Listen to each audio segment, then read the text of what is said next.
Uh, Good morning, everyone. I want to welcome you to my lecture today. Before I get started today, I'm basically going to make some announcement. The first announcement has to do with the midterm one practice questions. I told you I released that without answers, and I said if you said what? Can you hear me? Okay. We can hear you. Okay, thank you so much. Okay, so for those of you who want to attempt the questions, you have the test today by 11:59 p.m. to turn that in.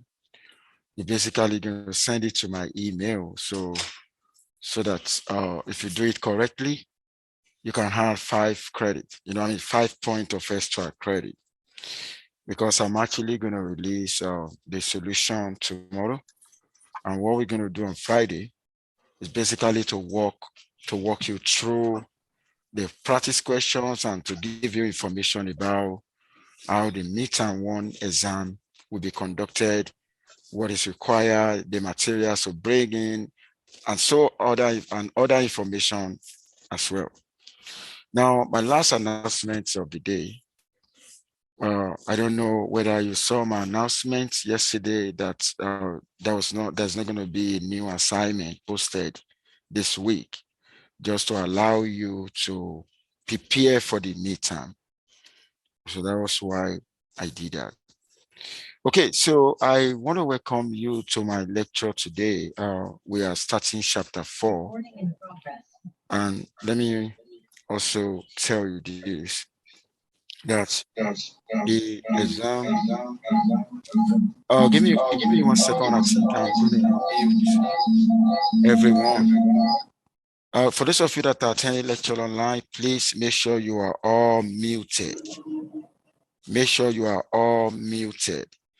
You can only unmute if you want to ask question. Make sure you are all muted. I'm seeing somebody that is not muted, and there's a lot of background noise coming from the person affecting others. Thank you so much. Okay, so we want to start chapter 4 today. But let me tell you this, the midterm 1 exam will be based on what we did in chapter 0, 1, and 2. Okay, I just wanted to know that the chapter 3 and chapter 4 will not feature in midterm 1. Okay, so I want to officially welcome you to this chapter 4. We call that additional topics in regression. Okay, and of course, the outline today, I'm going to walk you through what we call polynomial regression. I'm also going to talk about the multiple linear regression with non-linear effects. Then lastly today, I'm also going to walk you through what we call the second order polynomial into variable. So let's get started. Now, we actually want to start with a polynomial regression. And you remember the other time, I told you there are times in an attempt to look at the relationship, or in an attempt to build a model or to characterize a relationship between two variables with the motive of predicting one variable from the other one. At times we normally observe, probably when you construct the scatter plot, which is diagrammatical plotting of the response against predictor, we may not notice a straight line. We could notice something that look like a curve. Okay, so when we notice something that look like a curve, then it means the relationship we're talking about is it's something other than a straight line. And you know what situation we are, the straight line does not have a bend. Situation where you have a bend, like one bend, two bends, then you're actually going to think in the region of a polynomial regression. Now, I want to start by, if you look at the first one here, that we actually call the second order polynomial in one variable. But let me tell you this, the linear regression that we normally talk about is a first order polynomial. I'm going to say that again. Another name we can give to linear regression is first order polynomial. Okay, but when you talk about second order polynomial, particularly second order polynomial in one variable, if you look at what I'm showing, y equal to beta naught plus beta 1x plus beta 2x squared plus the error, of course, I'm still talking about one predictor. You remember the other time where we are actually, I started an example that has to do with predicting the height of a daughter. Okay, when you have information about the height of the mother, okay, but you know what, maybe by the time you construct a scatter plot, which is a diagrammatical plotting of the daughter's height against the mother's height, maybe you notice a bend, which is not a straight line. Then you're now trying to incorporate quadratic effects. You know, before you can think of incorporating quadratic effect into a model, you need to notice one bend, which I'm actually going to show you. Okay, and you know what? If you take a look at that, that actually represents a polynomial, you know, second order polynomial in one variable. Okay, now when you look at the another example of a polynomial regression in two variables, if you look at the second model, it's a highly complicated one. The second model actually included the main effects of x1 and x2. Not only that, the quadratic effect of each variable, and as well as the interaction effect. You know, the second model here is highly complicated. Let me tell you this. You know, when we're fitting relationship between two variables, at times we could observe the relationship may be highly complicated one. It may not be a simple one, but how am I going to know? Okay, I'm actually going to know when I exploit, you know, the data. Okay, when I exploit the relationship between the variables, you know, by having what I call a diagrammatical plotting of the response against the predictor, we actually call scalar plot. Okay, so you remember I told you that we could also have interaction effects in a model. When I say interaction effects, I remember I gave you an example where we're looking at the effect of a dose of drug on reducing anxiety level. Okay, so if the dose of drug is actually a predictor, and I also want to consider another predictor that we call gender.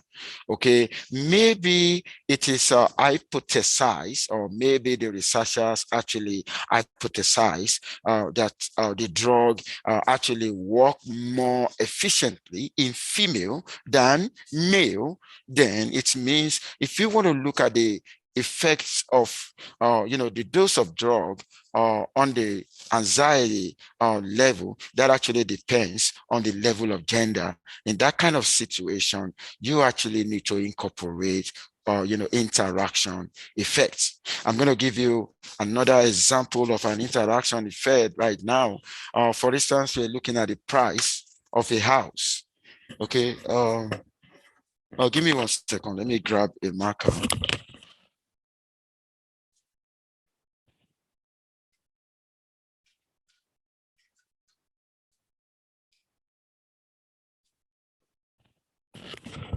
Okay. For instance, you actually want to look at the, let's say we have Y, that is the price of a house, okay? And we have X1, or probably the square feet, okay? Or maybe square feet, or you're talking about more rooms, and X2, you talk about property tax, the property taxes. Okay, now let me tell you this. We know we're looking at the effect of square feet on the price of a house. Okay, I also want to tell you, the property tax also have effect on the price of a house. But I want to tell you, the price of a house, increase more. Okay, increase more in a neighborhood that have more rooms and that also have higher property taxes. Because of that, you could need to look at the interaction effect between the square feet and the property taxes. Okay, now let me tell you this. We have a way, if you think about including interaction effects or what I call a polynomial effect into a model. We got a way to investigate whether it has a significant contribution. So we have a way to investigate that. Okay, if you take a look at what I want to show you now, okay, if you look at the first one that I call the second order in one variable, the beta naught remain the intercept. The beta one is a linear effect parameter, of course, and the beta two is a quadratic effect parameter. Okay, so in a situation where you are incorporating quadratic effect into a model, okay, so what are you trying to say? You are trying to say the linear effect changes, okay, across the distribution of the rest of the x of the predictor. That is what it means. So the situation where you don't incorporate a quadratic effect, then we are trying to say the linear effect does not change across the distribution of the predictor x. Okay, now if I want to write polynomial regression in general form, I'm actually going to have this. Okay, I'm actually going to have this. But let me tell you this. What normally informs the choice of including either polynomial effect or what I call interaction effect into a model? Okay, what informs the choice is theory. Theory will inform the choice of that. Okay, theory. Okay, but I want to tell you this. Um, we actually we don't want to go beyond considering cubic effect like polynomial of degree 3. Okay, if the only way you can actually include the polynomial of degree 3 into your model should not be informed by the evidence in the data, should be something outside the evidence in the data. Okay, maybe there's a kind of a theoretical justification including them. Yeah, I want to tell you this. If you include more of a higher order polynomial into your model, you could run into what I call overfitness. Overfitness. That could be overfitness. Okay, that could be overfitness. Over fitness, and that is we don't want over fitness. Of course, the reason why you were incorporating more regressors into your model is because you realize that using simple linear regression alone, you could underestimate. But the moment you continue to add more and more and more, of course, you're also going to run into another problem of over fitness. Okay, and in order to guide against that, there should be a way to actually, there should be where to stop. Okay, I'm actually going to show you that today. Okay, but let me first show you this.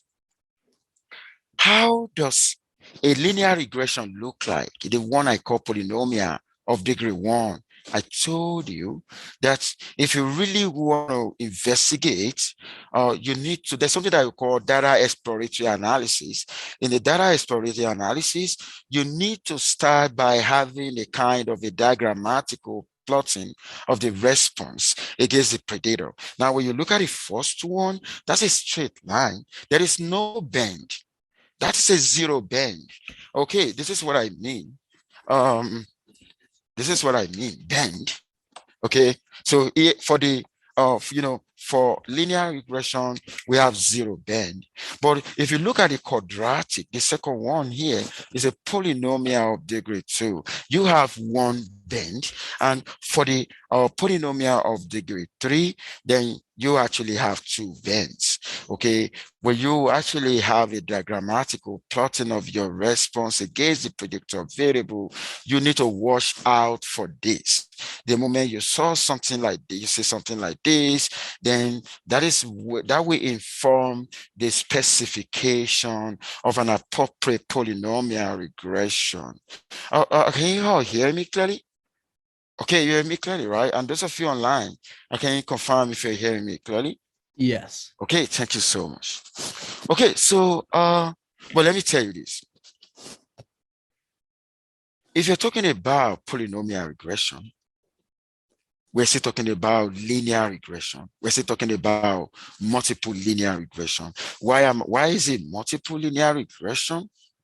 It is multiple linear regression because it is linear in parameters. I'm going to say that again.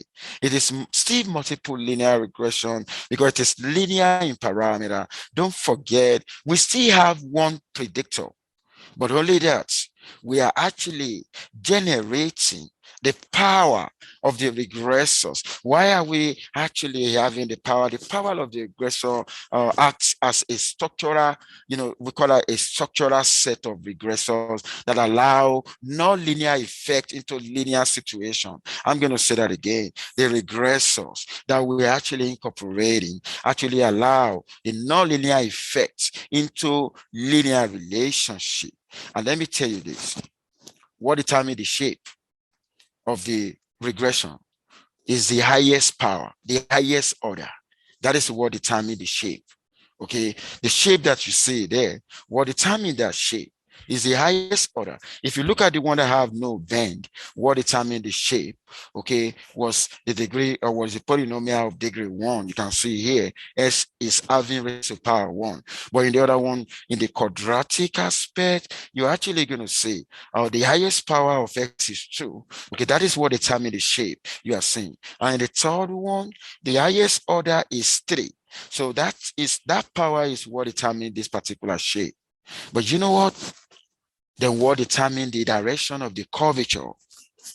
Okay, I've told you what determines the shape. Okay, I've told you what determines the shape. Then I want to tell you what determines the direction. Okay, what determines the direction is actually the sign of the coefficient, the sign of the coefficient of the highest order, That is what determines the direction. We call it the direction of curvature. The direction of curvature. Okay, so what determines the direction of curvature is actually the sign of the coefficients of the highest order. That is what determines the direction, but what determines the shape is basically the highest power. The highest power in the polynomial framework is what actually determines the shape. Now, you know what determines the shape, you know what determines the direction of the curvature. I want to go into an example now. Okay, and the example I want to go into, we have a research question. I told you, every statistical analysis we start with, providing a practical response to a research question. We find ourselves in a world where we're always going to solve. There's always going to be a problem that we want to solve. I was sitting down one day, and my wife and I were sitting down, and my wife was like telling me, why do we have problem in the world? And I told my wife, I don't know why we have problem in the world, but what I know, we continue to have problem. New problem will surface. And my wife said, stop kidding me. I don't pray for that. But I said, we live in a probabilistic world where there's a variation. I think, and I told my wife, what you should ask me is, when problem comes, how do we address it? Because problem will always come. And she said, okay, we should look for a way to address it. Just like this is one of the problems. Now, the problem now is, how does the numbers of electives taken in an area predict interest in further electives? Maybe some of you have taken an electives. Maybe you are not majoring in statistics, and you actually want to take electives outside statistics, and maybe you've taken an elective in that area before, and what we actually we want to predict your interest in taking further electives. Okay, so we want to do that. Okay, therefore we're going to have two variables, right?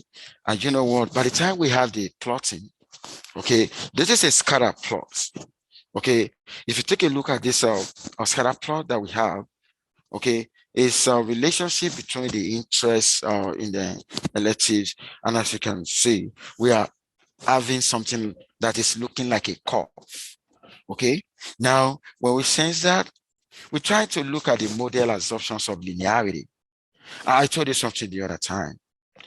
Before we can look beyond linear regression, there must be a kind of a violations of assumptions. If there is no violations of assumption, then we're actually going to be satisfied with a linear regression. But if you take a look at what I'm trying to show you now, the first one here is what we call the density plot, okay, of the residual. And if you take a look at the other one, is what we call the normal QQ plot.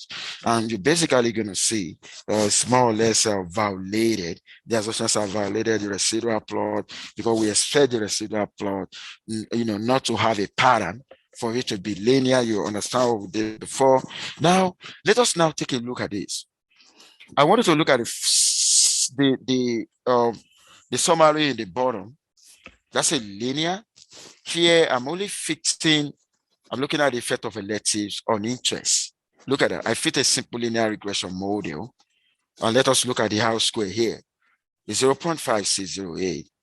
But if you look at the bottom, if you look at the top one, the top one, we fitted a polynomial of degree 2, where I incorporated the quadratic effect. Look at that, the elective squared into the model. And at the end of the day, I'll look at the R squared. The R squared is 0.6726. Now, let me tell you this. If you compare these two, by R squared, you're actually going to see that the quadratic, model actually is better than having a linear model when you compare the R squared. But let me tell you this, the more regressors you add into a model, the R squared is going to go up. I also wanted to take note of that. Okay, the R squared is going to go up, but we have a way to adjust the R squared.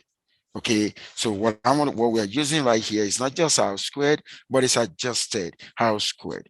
Okay, now if I really want to know whether the quadratic term that was introduced is justified, then I need to be able to look at the p-value associated with that. The p-value associated with the elective squared. Okay, and that p-value there is less than any reasonable level of significance. That is less than 0.05. And that is one of the ways to justify the inclusion of a term into a model. Okay, what we are testing here, we are actually testing under the non-hypothesis that the parameter, the regression slope associated with the quadratic effect equal to 0. You know the meaning of that? We're trying to say it is not significantly different from 0. Then the alternative hypothesis is going to say it is significantly different from 0. Now, when you look at the p-value now, the p-value is less than 0.05, and the conclusion is basically going to be the quadratic effect. The inclusion of quadratic effect is justified. Is there anyone want to ask question, either in person or online? You're all hearing me, right? Okay, thank you so much. Okay, and this is a model. Take a look at that. The linear model that we generated, the quadratic model. Of course, I actually use the estimates of here, So these are the fitted model for the two. And in a graphical form, take a look at that. You're actually going to see the one that is more befitting because I can see a curve. Even from the diagrammatical plotting of the variable of interest, you're basically going to see that the quadratic model actually cover the curvature compared to the linear regression model. Now, do you know that somebody may argue this with me? When I added a quadratic effect, there was an increase in the R squared. And somebody may say, what is going to happen if I had higher effect, like a cubic effect? And let us see. When I had, and that was why I actually said here, is higher order model necessary? Do I need to continue to add more of that just because my house squared is going up? Then we're going to see. And that was why I said, how can you test if more complex model, cubic, is needed? Now, let me tell you this. We don't encourage having more higher regressors in a model because that could lead us to what I call over-parameterization. Over-parameterization can actually lead to over-fitness. And we actually want to run away from that in statistical analysis. Okay, and you know what? Like I said, if you want to fit a model where you actually want to incorporate a cubic effect into the model, then that's you have to use an evidence outside the data. Maybe there is a kind of a theoretical justification or for including that. Okay, now when we try that here, I wanted to say we fitted a cubic. Look at that. This is the arrow code fitting a cubic, the polynomial of degree 3. Look at that. I have a lattice squared. I also have a cubic, can say raised to power 3. And at the end of the day, okay, we have this. But even though I want you to pay attention to something, if you look at the arrow squared in the quadratic one, the R square was 67.26%. You can see right here, right? 67.26%. By the time we had the quadratic the cubic term, it rise to 68. But that is not what we should focus on. What we should focus on? We should go to the p-value, check the p-value associated with our cubic effect. It's the only way you can actually tolerate that cubic effect is if the slope associated with that is statistically significant. But what I can see right now, oh my God, take a look at this. The p-value associated with the cubic effect is not statistically significant. You know why? Because the p-value right here is 0.07015 is greater than the standard level of significance of 0.05. Therefore, we're actually going to prefer, the model, the polynomial regression model with a quadratic term. Did you see that? And that is the reason why, even though the R square go up, we're not interested in that. But we are interested in whether what we incorporate into our model is statistically significant or not to be able to justify its inclusion. Okay, go ahead.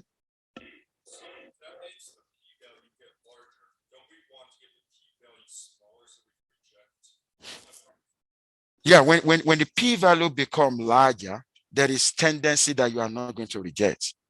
But, so we only want when the p-value is getting smaller. So like in this case, we wouldn't want to use it to the second or third power. Can you say that again? So in this case, we wouldn't want to use it in the third power. In this case, we are not going to use the third power. You know why? Because the cubic effect, which is the third power, look at the p-value. It's 0.07, right? that is greater than the standard level of significance.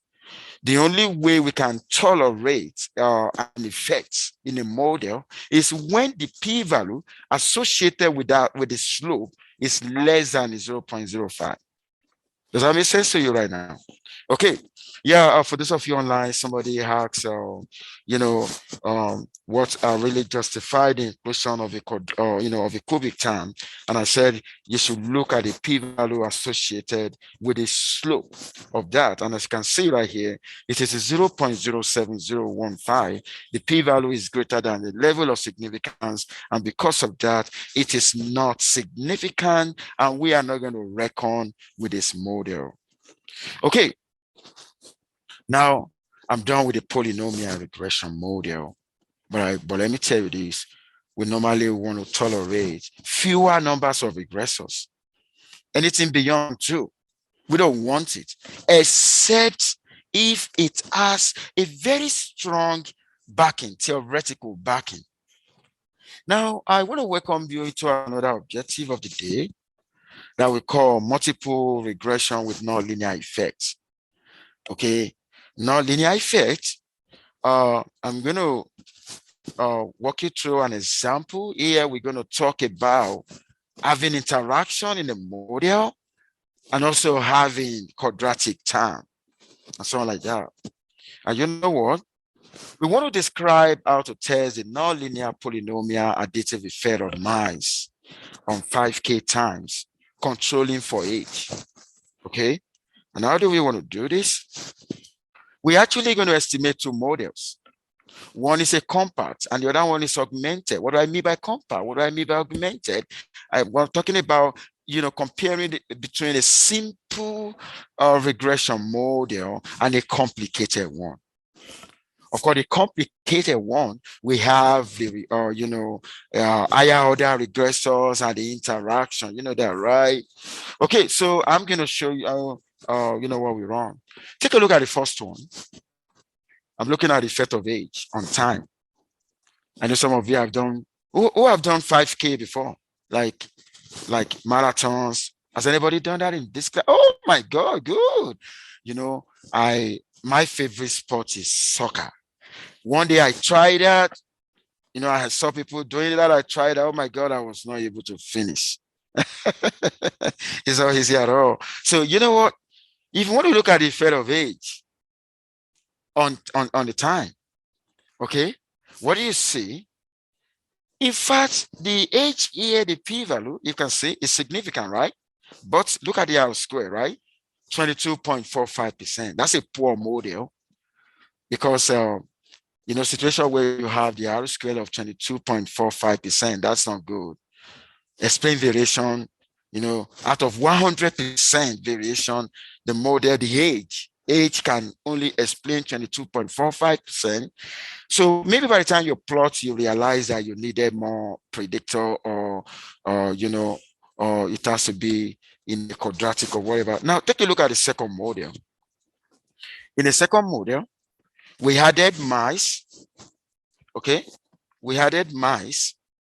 We also added the quadratic effect of mice. Now, let me tell you this. Why do I have to add the quadratic effect of mice? Somebody's going to say, when you increase your mind, you are probably going to increase your time, but it's going to get to a point. I don't know that you know what we call diminishing returns. Okay, there's something that we call diminishing return. Diminishing returns. Okay, where maybe you start increasing and just going to get to a point that is why we're incorporating the quadratic effect of mice into the model. Now, when you incorporate, oh my God, this blow it up. Look at that, from R square of 22.45% to 72.1. Look at that. That's a very high contribution. And if you really want to know, whether the quadratic effect is significant, look at the p-value. All the predictors here, whether the main effect the main effect of A, the main effect of minus, and the quadratic effect of mine, they are all statistically significant. Take a look at that. Okay, now this is an example of a multiple regression with a non-linear effect. Why do we say non-linear effect? Because of the quadratic term. That is what makes it non-linear effect. It is still multiple linear regression. All we're trying to tell the world, the linear effect of time changes, okay, across the distribution of mice. That's what we're trying to talk about. That's why we have that. Take a look at that. And another way to justify what we are talking about, do you know if you do the ANOVA, you remember the other time when you want to compare between two models, one simple model, another one a complicated model. Look at that one. The first one there is a simple model, right? The second one is a complicated model, right? And of course, that simple model is nested, it's nested in a complicated model. You can actually use a partial F-test. And when you want to use a partial F-test, you're just going to write ANOVA in parentheses, the simple model against a complicated model. And you know what you're going to say? You're actually going to look at the p-value. And I know the p-value will be very small, which you're actually going to reject the simple model for the complicated one. Now, I've talked about a second order polynomial in one variable. Okay, now I want to talk about the second order polynomial in two variables. When I say second order polynomial in two variables, we have x1 and x2. They are the predictor. But you know what we're going to do? We want to look at the quadratic effect of each. Quadratic effect of x1 is x1 squared. Quadratic effect of x2 is x2 squared. And at the same time, we also want to look at the effect of the interaction. Look at this. I just defined the parameters that we have in the model right now. The linear effect parameter is beta 1 and beta 2. When we say main effect, you are actually referring to those ones with the linear effect, main effect. Now the main effect is just looking at the effect of x1, effect of x2. That's what we mean by main effect. The quadratic effect is s1 squared. That is a quadratic effect of x1. s2 squared. That is a quadratic effect of x2. x1, s2. That's an interaction effect parameter. Oh my God. We got a lot of parameters in this model. Then I'm going to walk you through an example now. I don't know whether you guys have heard about what we call a response surface methodology, where we are trying to look at the effect of some predictors on how to get the optimal values of response. For example, you're looking at the effect of reaction temperature, reaction concentration on the percent conversion of a chemical process. How many of you are from chemistry or biological related course here? How many of you? Is anybody from the area? Or how many of you have done something that has to do with chemistry before? Or who have heard about chemical reaction or stuff like that? Now, take a look at that. We actually want to optimize the response. The response is why we're looking at the combination of the predator that can give us that. When we're doing this, those in food technology, you put a lot of stuff together. If you want, how do you improve? How do you get a quality of a particular food? You put a lot of stuff together. That is going to have a linear effect. It's going to have a non-linear effect. There's also going to be what we call interaction effect of some predator that you put together. What are you trying to do? You are trying to optimize, okay, the response. Okay, now look at this. We've already run the model, and the filter model now, the intercept is this. Okay, the main effects of the temperature, the main effects of concentration, the quadratic effect of temperature, the quadratic effect of concentration, and as well as their interaction effect. Now, take a look at that. And if you have this guy now, how do we really know whether the terms that we have is significant? Of course, in the output, you're going to look at the p-value associated with them. If the p-value associated with any of the term is less than 0.05, then you can justify its inclusion. But you know what? I'll quickly run you through this. Let's say, for instance, you want to look at the effect of length and weight on weight of something.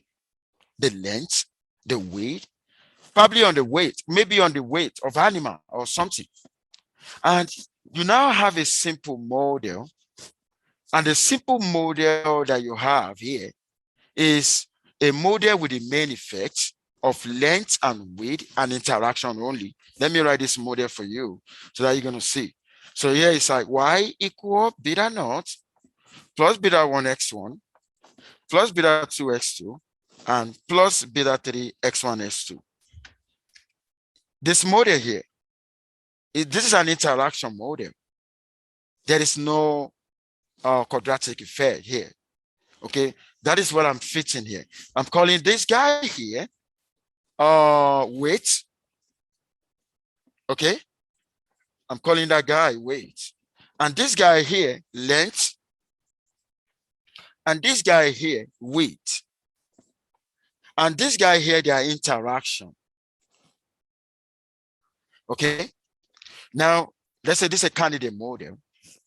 You fitted it, and you look at the p-value associated with each of that, the interaction is significant.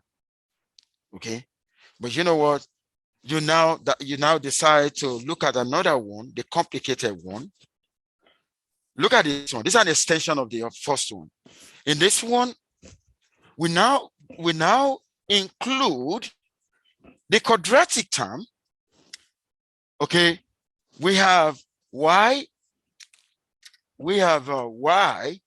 equal the beta naught, the beta 1 x1, the beta 2 x2, the beta 3 x1 squared, the beta 4 x2 squared, the beta 5 x1 x2. So this guy here is a complicated, but this guy here, we can call this, you can call this one simple, or you call it reduced, or you call it reduced model. Now, we actually, these two models, they are competing, and we actually want to select the one that is more appropriate. Now, I want you to take a look at the p-value here. The p-value for length is significant. The p-value for width is significant. The p-value associated with the quadratic effect of length is significant, but the p-value associated with the quadratic effect of width is not significant. And if you look at the interaction here, it's not significant. Now, you find ourselves in a situation, we are at a crossroad right now. So which one is going to be the better model? Because when you look at the first one, the reduced one, the interaction and everything is significant here. But when you look at the other one, okay, we see that quadratic effect is significant here, but interaction effect is not significant, but it was significant in the other one. But you know what you can do? When we find ourselves in a crossroad, then we're going to do ANOVA into the two models. This is going to settle the case. ANOVA into the simple model and this and the complicated model. Okay, you want to ask a question? Oh, okay. That's a very good question. If I hear you clearly, you say, what is the difference between a simple model and a complicated model? You know, the simple models have fewer numbers of parameters. The complicated models have more parameters. Does that make sense to you right now? Okay. Now, you now run the ANOVA. You know, we did this the other time, right? This is a partial F test.